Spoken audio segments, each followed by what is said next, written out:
This is your True Testimonies of Rick. I'm your host, Rob Z. Today, we have the incredible, the powerful Debbie Greer Chamberlain with us on the podcast. Debbie, as you know, I love to dive in with a powerful question right from the start to get the ball rolling.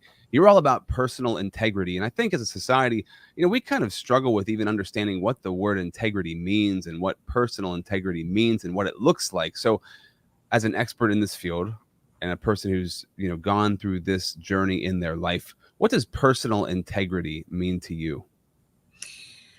Personal integrity to me means you can hide from yourself, you can hide from the world, but when push comes to shove, you at some point have to really look into your life and see who you are and face that, and then make those changes so that, I always say, like, personal integrity, if you take care of that to yourself, then it will take care of your integrity for the world to see. For example, and a small example, and I know it's kind of a silly one, but this is how I face life. I used to work out a lot and with my girlfriend, and I would say, I'm going to do 60 push-ups today. Now, no one knows if I do those 60 push-ups, but I know if I do or not, right? And so I believe that building personal integrity are those kind of things. It's those little things in your life that nobody else will know if you do them or not, if you're honest with, but you got to be honest with yourself, because we're so dishonest with other people. But for you to change and become who you want to be, you can't be dishonest with yourself. And throughout my whole life, I've made these little rules for myself that I was going to do this or I was going to do that. And I was the only one who would know if I did them or if I didn't. And that starts to build something in you. It builds a sense of pride, right? It builds a sense of honesty. It starts building something in you. And if you're striving for that, then it kind of overtakes your life, and you look for other ways to start building that. And before you know it, you kind of can turn into a person you really kind of like, instead of one that you want to hide from the world and everybody else. That's a really good way of putting that. That's exactly how I take integrity as also. It's like we all make promises to ourselves that nobody else knows about. Right. Do we keep those promises to ourselves? Mm-hmm. And right, that is also, I want to have a good relationship with myself. But if I lie to myself, if I cheat myself out of things that I know that I want because I've told myself these things, then I'm not going to have a good relationship with me. So to me, integrity is like keeping the promises to myself that I made. And by doing that, I build a good relationship with me. And if I do that with me, then I'm going to do that with the world. If I don't do that with me, if I have a, hidden part of myself that I deny or hide away or whatever, then I'm also going to bring that out into the world. So I agree 100%. Yeah. I'm already loving this conversation, by the way. This is so good. So I can't wait to get into your story. But first, before we go there, these are true testimonies of breakthrough. So these are examples for people watching and listening that breakthrough is possible for you anywhere that you're stuck in your life. That's why this is the Unstuck movement. It's sponsored by the Connected Leaders Academy. Check out connectedleadersacademy.com. This is Debbie Greer Chamberlain. She's an author, speaker, and seminar presenter who overcame an abusive background to help others navigate a life of personal integrity.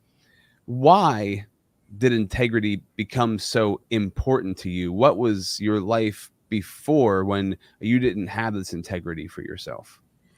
Well, because growing up as a little girl in that abusive background, I never saw that. I'll just give you a quick little synopsis. At 6 years old, our mother left. I have never seen my mother since. She left us, and our father and stepmother came and got us. And our stepmother was really pure evil. And she beat the six of us every day for 4.5 years. And then when I was in fifth grade, as I got off the bus from the very last day of the year and got off that bus, they had left and abandoned us. And we were in a home right off the highway in Florida. They had taken us to Florida. The only safety we had were our grandparents in Nashville. And they ran with us to Florida. And anyway, we got off the bus. We walked into this little tiny house that our father had rented, and they were gone. and we lived there for a month by ourselves. But here's the little part of this. My father returned twice during that month to bring us a pot of goulash to eat. And goulash, being Southern, I don't know if anybody knows what it is, but it's like spaghetti with a little meat and a little tomatoes in it, type of thing, but usually done with bigger noodles. Anyway, and they were living 15 to 20 miles away that whole time, just waiting for the state to come and get us, which they did. And then my father signed us over to the state of Florida. Meanwhile, my grandparents were looking for it. And my grandfather came down to Florida. He took cigars and Jack Daniels to the judge's backyard, sat with them, and asked him to find us in the system. He did. And then they came to the foster home and took us back to Nashville. And we ended up in a children's home in Brentwood, Tennessee, right outside of Nashville, with 120 kids. I lived in a big dormitory. I arrived there on September the 17th, 1969. I was an 11-year-old, and I learned a lot of life lessons there. That is probably where I learned my faith. It's where I learned my integrity. It was a faith-based home. They took no donation. I mean, they took only donations from churches and people who wanted to help.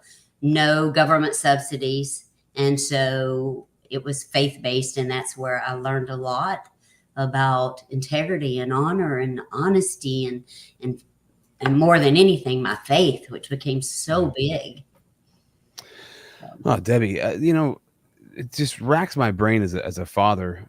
I know. How do moms, dads do this kind of I stuff? don't know. I mean, just like you've never had those conversations with them. Like, how the heck do you even? I know. Well, I never saw her ever again, and I saw him for the first time when I was 24 years old.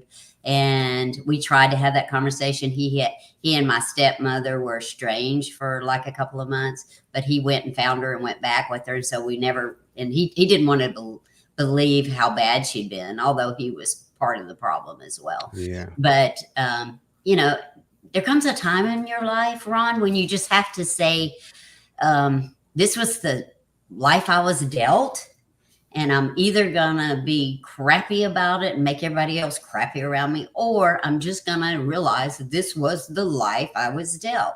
Now it's my responsibility to make something of myself. It is my responsibility to create the life I want.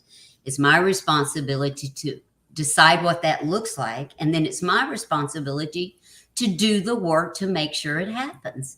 And people are lazy, and they procrastinate and they have so much fear that they'd rather stay where they are. I think you and I talked about this in our pre-call leading up to this. Is there's two main emotions, right? There's fear and there's love. Right. And I'm just going to make this one last note about just that initial thought, because I think, when you do something so damaging as what your parents, or what you're just thinking about your dad, like what he did, you have to deny it, and you have to live in that denial, and then you have to keep burying it. So you end up believing the lies that you tell yourself, because if you had to receive those lies and accept those things, it would, how could you possibly live with yourself, right?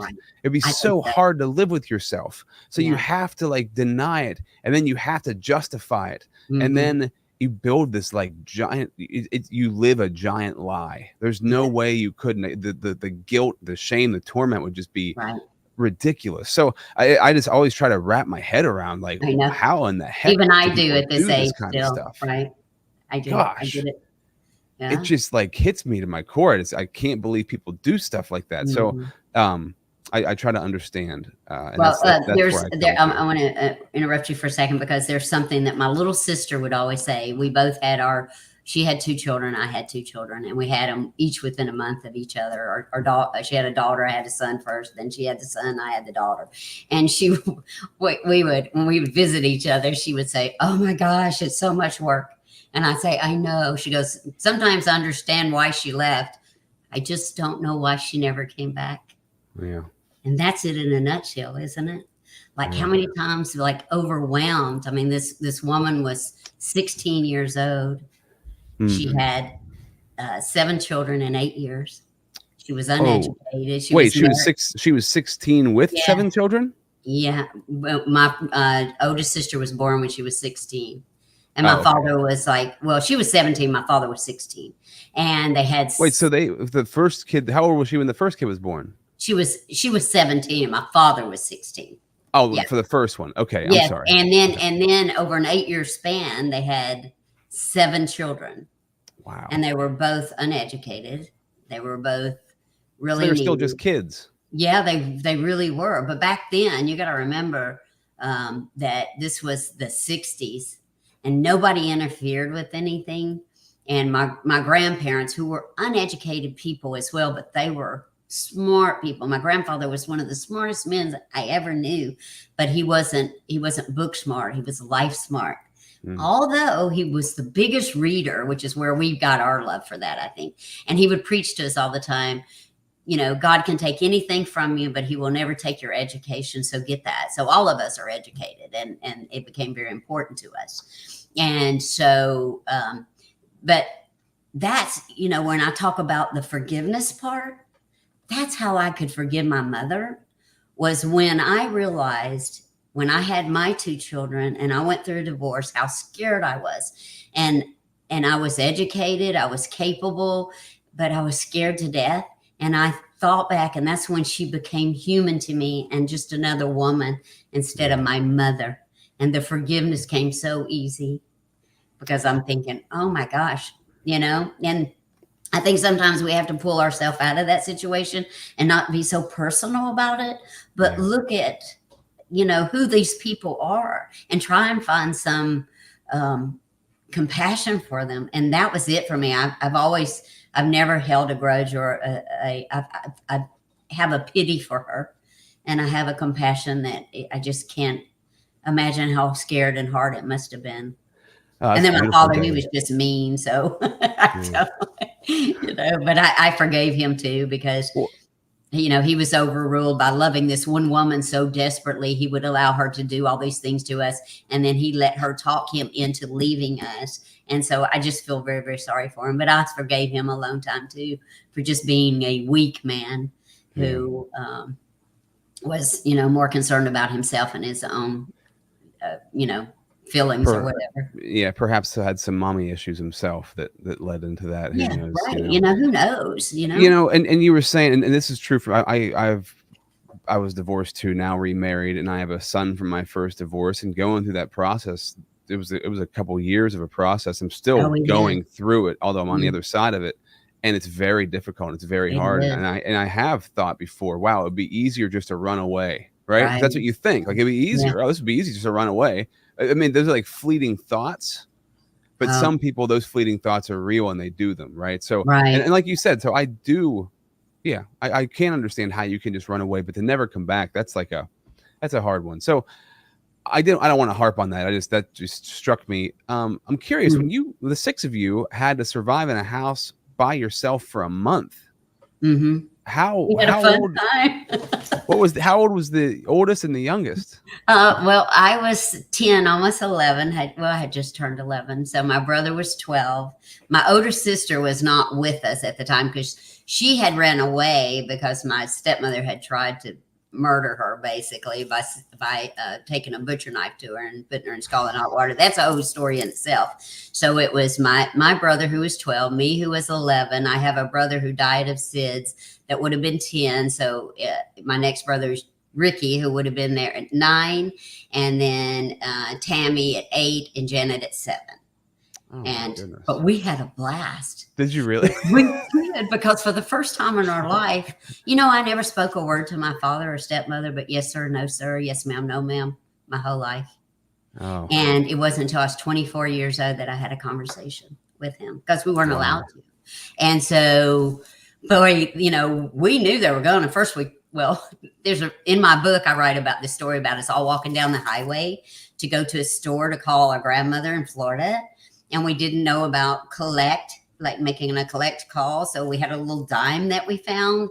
My brother put it in there, and he heard my grandma's voice, and then it goes dead. And so we all walked back to the house on the highway, just bawling our eyes out. Oh. And we were sitting on this little screen-in porch that it had, you know, this house was very small. It had 3 bedrooms. And but it was a really small little cottage type thing. And we were sitting in the screened-in porch, and it started to rain and the thunder. And I said, I think God's telling us it's going to be okay. Because that was always my faith for some reason, of understanding there was this great God somewhere who was looking after us. I don't know why. I really don't. It was just always there. And so then we were like, well, they're not coming back. So our father had been a race car driver in Nashville. So we took the lawnmower and we made a track, and a figure 8 track, and we acted like we were race cars, and we did that. And at night he would drive by, and we didn't know, but we'd hit the ground in the dark and lay down until the car went by. And, you know, as a little kid, you just think, we're going to get in trouble. But we did not know for sure where they were. They were just gone. And like I said, he only came back twice.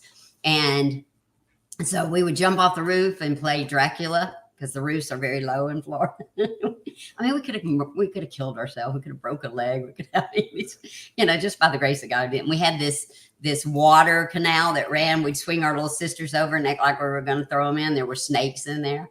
But, you know, I mean, you don't leave kids alone by themselves. Yeah. You know? So, you know, I mean, God had to be watching over us, because I mean, so many horrible things could happen. But I tell you, we talk about that today, all of us, when we're together.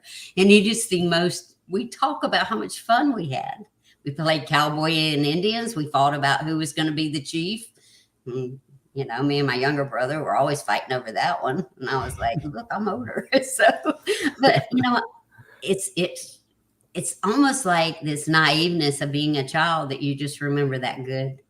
Does that make sense? That does make sense. That's amazing. That's incredible. I'm so moved and touched by this conversation already. This is just amazing. So we could jump into the sponsor for the podcast real quick for 60 seconds. When we come back, though, I want to talk about what came after this. Clearly, you ended up in what would be, I guess, considered back in the day an orphanage, but it was like a group home. It was originally an orphanage. Yes, it was, but it had turned, you know, into just a regular group home. Yeah, and where this unstoppable mindset came from you, right? The things that you did and all the amazing things that you've done since then. So I can't wait to hear the rest of this journey in 60 seconds.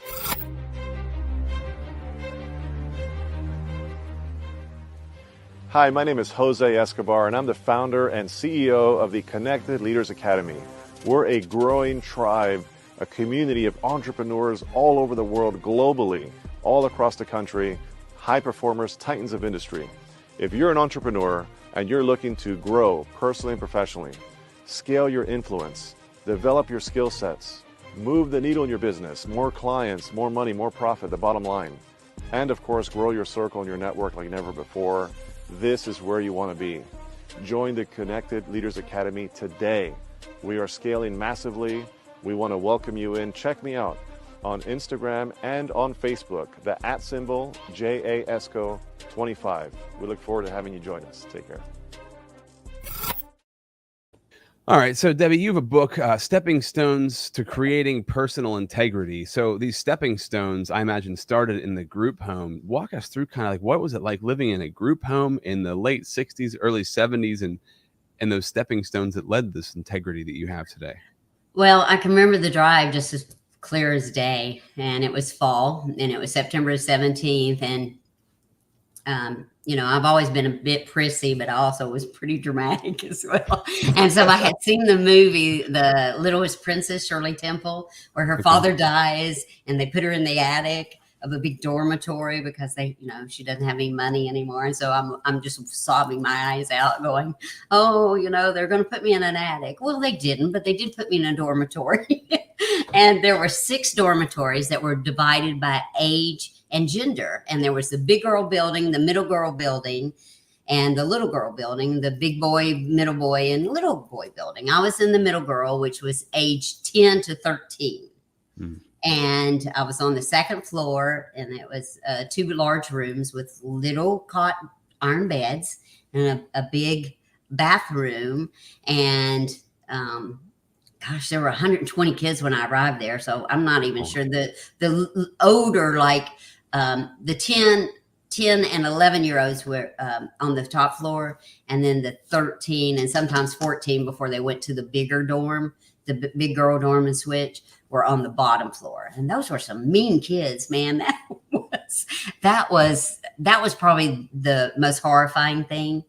But, you know, in looking back, when you've got 100 to 120 children who are being looked over by usually, and they were either an older adults in their 60s who were married, or a single older woman who had been a maid, an old maid, had never married, looking over those children with that kind of damage.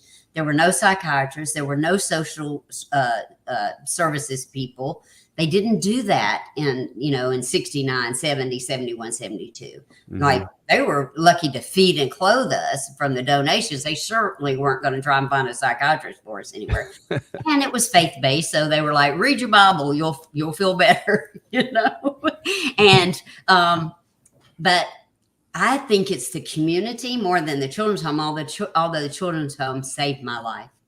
It truly did, and it saved the life of my brothers and sisters. We moved into what was called a cottage. My family was one of the very first one in 1973. I got to live with my brothers and sisters again, instead of being separated, under the same roof, having dinner with them. Oh, let's talk about dinner for a minute. When I was in the dorm, every morning at 4:30, the train would come by, wake me up, and I knew 30 minutes later I have to get up or walk across campus, make breakfast for over 100 children at the age of 11. Now, you talk about a work ethic being built. Like, I have two, my children are 11 anymore, but my gosh, I could barely get them out of bed to go to school, Yeah. And, but can you imagine, so, work ethic. What kind of breakfast were you making? What were you making for 100 tons kids? of eggs. I was one of the little ones. I've always been a little tiny, short little person. And so I was very tiny. And so I made the toast. But, they had these big industrial ovens, and there were times I would have burns on my arms from trying to carry that. And then these big industrial dishwashers were with these big racks that you put the glasses in, stack the plates, and run them through the washer, and then run it through the dryer, and that steam would get you. So, you learn real quick to navigate all that, Mm-hmm. And I mean, it wasn't, looking back, I didn't think it was hard, but if you don't know what you don't know, right?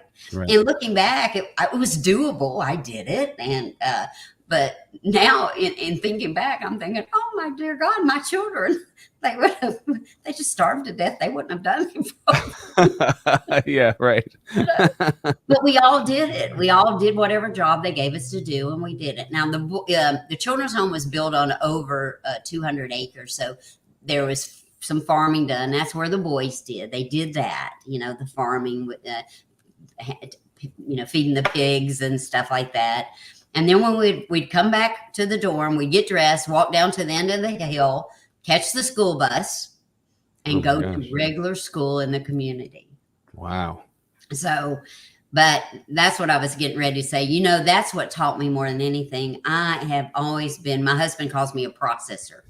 Like, I am so patient, and I watch everything, and I figure out the best way to approach it or how to do it.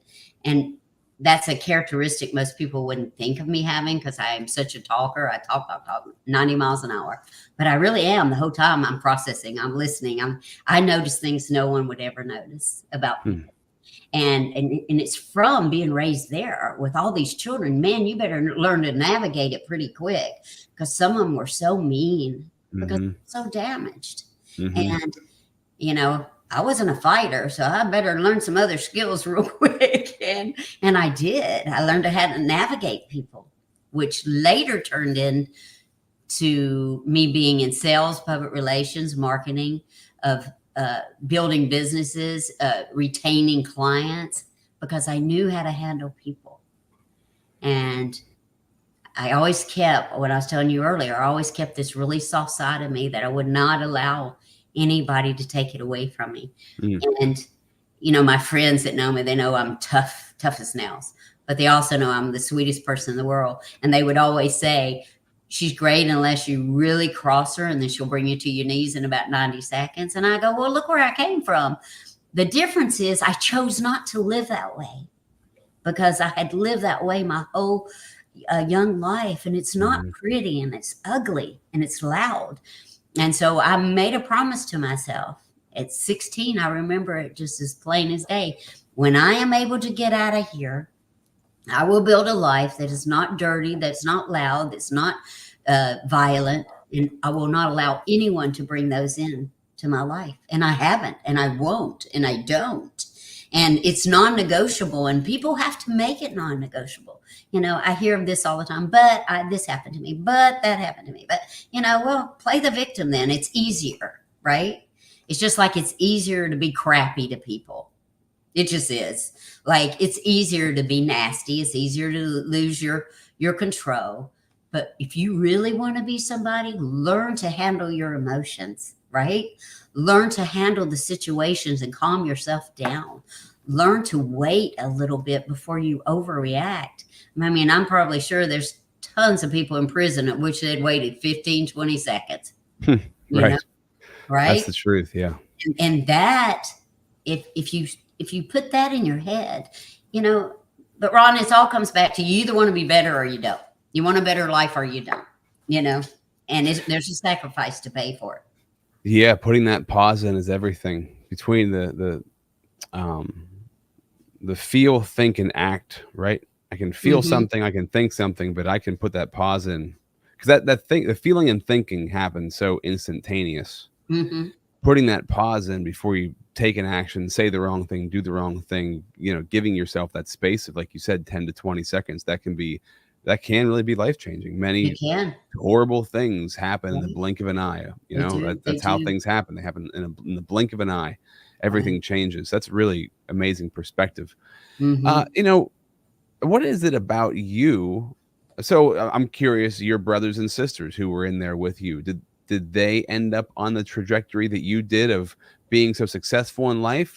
Because I imagine most people going through the situations that you and your family went through, and everybody else in those group homes went through, life probably was very, very difficult growing up, a lot of trauma, a lot of baggage. How did you manage to come out differently, and how did the rest of your family?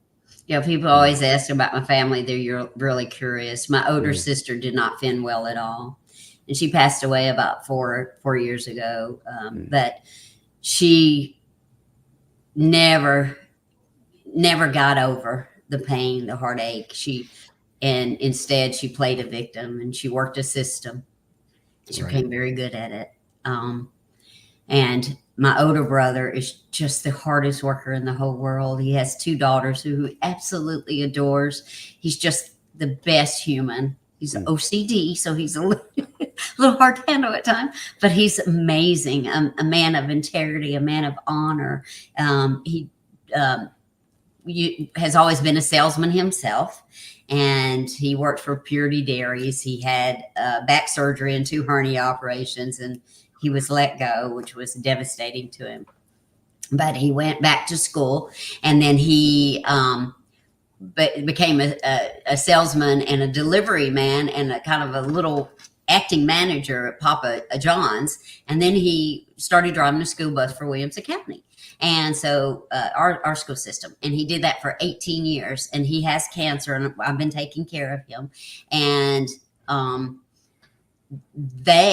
when all the people, the school and all the kids found out he had cancer, they had a backwards parade to where we drove him. They stood out on the rain the day before Halloween in the rain with umbrellas and signs and everything, over 200 parents, children, teachers, just to tell him how much they loved him and respected him. Now that's success.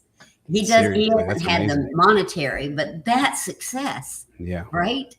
And we need to not forget that a successful life is the respect and love and admiration of other people. Yeah. And kids came home from college so they could be there that weekend to see him, that he'd had from the time they were in kindergarten to high school. Oh, wow. And I remember being so moved by that and thinking, you know, the next time when I get a little uppity about, you know, what I've done, I need to stop and think about how amazing that is. And it's about the impact that we make, right? And because the money and stuff like that really doesn't matter. Really, the success, the monetary, the stuff we accumulate, the money we accumulate should be a direct representation of how well we serve people, Right. and how much of an impact we had on people's lives. Yeah. I love I mean, you know, I had a boss. I've had a couple of bosses that I built business for. One of them always told me, if I could get you money, motivated you on the world. But I think we had this conversation the other day, didn't we? Where I just said, you know, money's not a problem unless you don't have any. You know? And that's kind of, so it's always just kind of come because I don't chase it. And you know, and I could probably have done, you know, be much further along financially. It's just not important to me. And not that I haven't done well, but I just don't try, you know, strive for that. And you know, I have helped keep some of my brothers and sisters up because that's just what you do. What is it about you that this mindset, this positive, you know, the rose-colored glasses, maybe? I don't know what that is. I talk about that too. Yeah. For you necessarily, but is it just naturally a part of you? I'll tell you what I think could have contributed to it, because there's two thoughts that I have on this. First of all, I think God makes you with every talent, every ability, every gift you will ever need, because he knows what you're going to go through. And none of this is shocking to him. And I think he gives it to us. We just have to recognize it and use them. I really do. And most people don't. They just don't stop long enough to see, like, take an inventory of where they're really good at things and where they're not so great.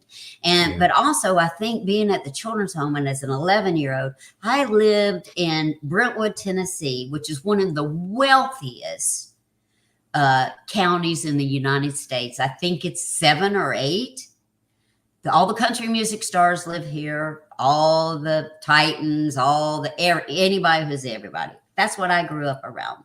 Wow. And so they were the ones donating. Like Dolly Parton, I saw her when I was a little girl. She came out with a bus and took us to a Vanderbilt ball game, and she sang the national anthem. I got to see, you know, I went to Jerry Reed. I went to church with him. His daughter was my friend, and he was a big supporter of the children's home. He brought the Cannonball Run guy, Burt Reynolds, out to the children's home to see us. Wow. George Jones. I've been around those kind of things my whole life, which is probably the little uppiness. Like people always say, there's no way you came from where you came.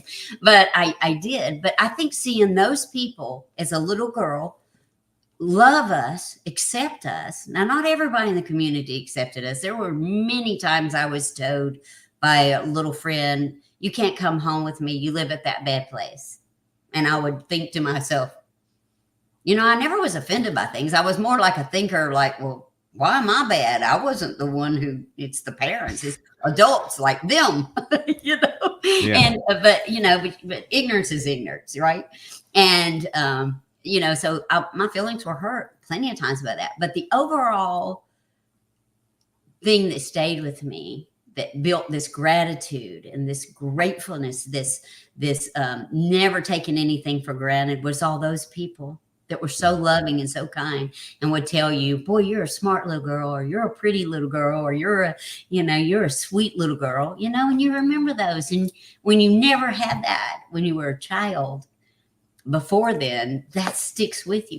And so what I saw, and what I always say in my mind, people, the majority of people are amazing. You just have to uncover it. And I have so many friends who go, oh, I don't like them. Why do they like you so much? Everybody likes you. And it's something about the acceptance that you give to people, to where they understand the compassion. And nobody's mean to me. I've had people who are so mean to other people, but I'm just like, they're like, oh, you're so great. Oh, we love you. And they'll look at me and they'll go, they're so mean. Why do they, you know, I don't know. Is it that I have special favor? Maybe, I don't know. Or maybe it's because they do sense this thing about me, because I don't judge people. You can't judge people when you're trying to help them, period. Yeah. But you can be honest with them. And I am honest, and I'm firm. Like if in one of my seminars, we're going to be honest, but we're not going to beat you up over it, because we're trying to get you to the other side. And everybody's allowed to make mistakes, right? Yeah, the only way to grow is to going back to the personal integrity, right? The only way to grow and develop that personal integrity is to have that honesty with yourself, and to have people who are close to you who can be honest with you, that you respect them and you can receive that information. And then being honest with yourself, that's a challenging thing. It is. It's a Because scary thing. it's a scary thing. Yeah. And the more honest you are with yourself, and this is what God does too, God will reveal things to you that need to be worked on or need to be fixed, and give you those nudges and put you in situations to give you the opportunity to grow. I agree 100%. But it's your choice. I get a little bit uppity sometimes, and I had to bring myself down and go, girlfriend, you don't want to go there again, because God's going to push you off that mountain, and it's never pretty. You're going to have to climb back up. So through these years, you worked for a bunch of different businesses, found a lot of success in sales and things. And now, I guess just you're kind of like moving through that part of your life and business and all the great things you've done to now where you're at today. You've just launched your own business. You released your book. What is your goal moving forward? How are you going to impact the world? Gosh, just any way that God sees fit. I've always had this deep faith about, if you'll do the work and prepare yourself, God will open the doors and lead the path. And I believe that my life has been that I just do the work. I work, I do it. Now what I want to do is I want to, and I've been speaking since I was 15 years old. The children's home used to put me on the circuit on Mother's Day to go to all the churches to ask for money. So it's not new to me, right? It's something that I've been doing. I've served on boards of directors. I had to speak at those. I've served on lots of committees. I went back to the children's home and did a lot of volunteer work. So but this time it's very personal. I'm speaking, telling my story, hopefully to motivate and encourage other people.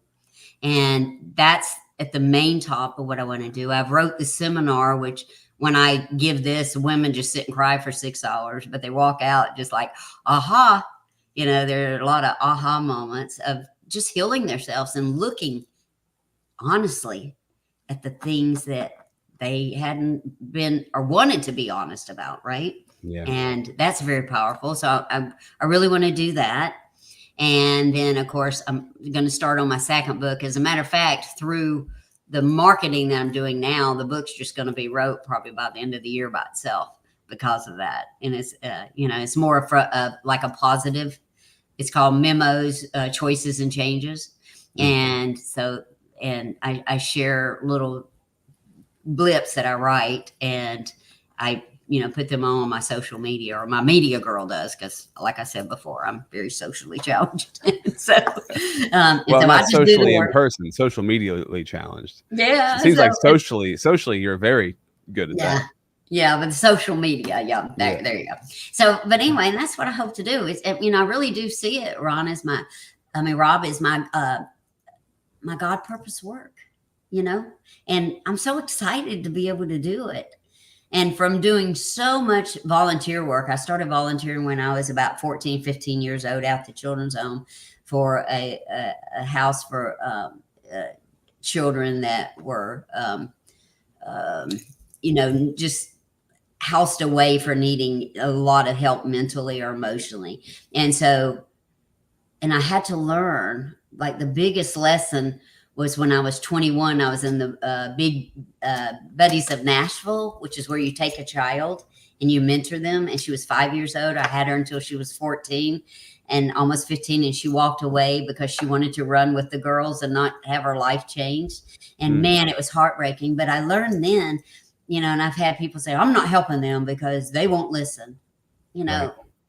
It's an arrogant thing. When God tells you to do the work, you don't know how the outcome is going to be, and you cannot be attached to that. You just got to do the work and hope for the best, and some will, some won't. That's just life. Yeah, that's really good, and that's very true. It's all about planting seeds. You never know how those seeds are going to be watered, or if you're going to see a harvest, but you can never go wrong with just planting seeds. Right. It's God's work, right? God wants us to make our mess our message. That's the thing I always stand on, is like, what was the mess in your life you got through? Make that the message that you serve other people with. And the more you spread that message, whether that person ends up doing something with it or not, they've learned something, you've changed them somehow, and that can impact somebody that they know. You've no idea. We can't have that full scope that God has for our lives. I can count on my hands the people who impacted me who probably don't even know that. I've tried to find the ones because I still live in that same city, that same town. I grew up in Brentwood, children's home, but I stayed there. And then I just remarried after 20 years and moved to Franklin, which is just right outside. Matter of fact, our neighbor is Luke Bryant, but don't tell anybody. I think you just told everybody. But they don't know where I live, and they know where he lives. But anyway, I just, I hope to do the work and it, and to go back to and tell some of these people. Like I went back and found a 6th grade teacher who was so nice to me. Like one of the teachers was being really mean to us, all us kids at the children's home, and he was just like, "You don't do that to them ever again." And then he made me the milk girl.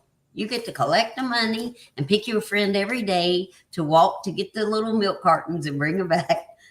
I was like, pretty princess. I was so excited, and, it meant the world to me, and I saw him years later and he said, "Girl, I used to say to myself, good thing you are so cute because you don't think you got a brain in your head." And he goes, "And look what happened."